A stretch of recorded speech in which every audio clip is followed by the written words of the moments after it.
Abby Pierce from Teacher Academy 2, and today I am reading The Story of Ferdinand by Munro Leaf, drawings provided by Robert Lawson. Story of Ferdinand. Once upon a time in Spain, there was a little bull and his name was Ferdinand. All the other little bulls he lived with would run and jump and butt their heads together. But not Ferdinand. He liked to sit just quietly and smell the flowers. He had a favorite spot out in the pasture under a cork tree. It was his favorite tree, and he would sit in its shade all day and smell the flowers.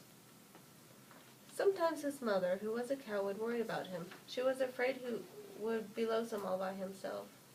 "Why don't you run and play with the other little bulls and skip and butt your head?" she would say. But Ferdinand would shake his head. "I like it better here where I can just sit quietly and smell the flowers."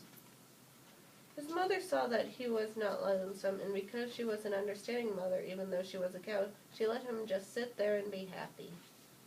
As the years went by, Ferdinand grew and grew until he was very big and strong.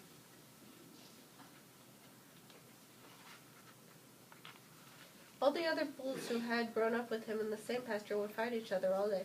They would butt each other and stick each other with their horns. What they wanted most of all was to be paid to fight at the bullfights in Madrid. But not Ferdinand. He still liked to sit just quietly under the cork tree and smell the flowers. One day 5 men came in very funny hats to pit the biggest, fastest, roughest bull to fight in the bullfights in Madrid.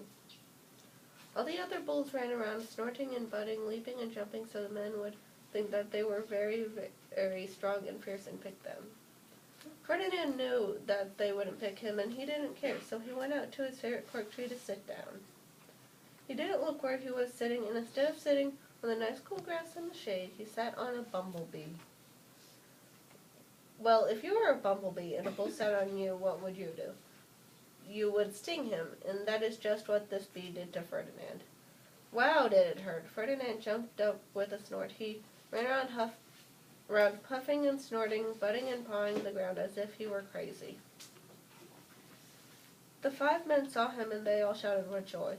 Here was the largest and fiercest bull of all, just the one for the bullfights in Madrid.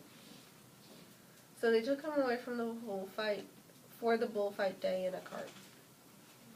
What a day it was! Flags were flying, bands were playing, and all the lovely ladies had flowers in their hair.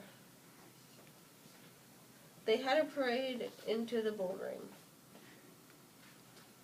First came the pandilleros, with long sharp pins with ribbons on them to stick in the bull and make him mad.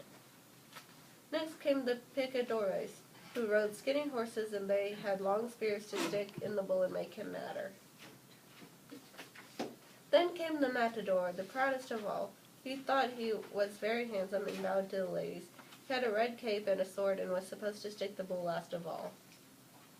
Then came the bull, and you know who that was, don't you? Ferdinand. They called him Ferdinand the Fierce, and all the bandilleros were afraid of him. Picadores were afraid of him, and the matador was scared stiff. Ferdinand ran to the middle of the ring, and everyone shouted and clapped because they thought he was going to fight fiercely and butt and snort and stick his horns around. But not Ferdinand. When he got to the middle of the ring, he saw the flowers and all the lovely ladies' hair, and he just sat down quietly and smelled. He wouldn't fight and be fierce, no matter what they did. He just sat and smelled, and the bandilleros were mad, and the picadores were madder, and the matador was so mad he cried because he couldn't show off with his cape and sword.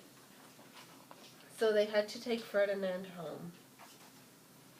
And for all I know, he is sitting there still, under his favorite cork tree, smelling the flowers just quietly. He is very happy. The end.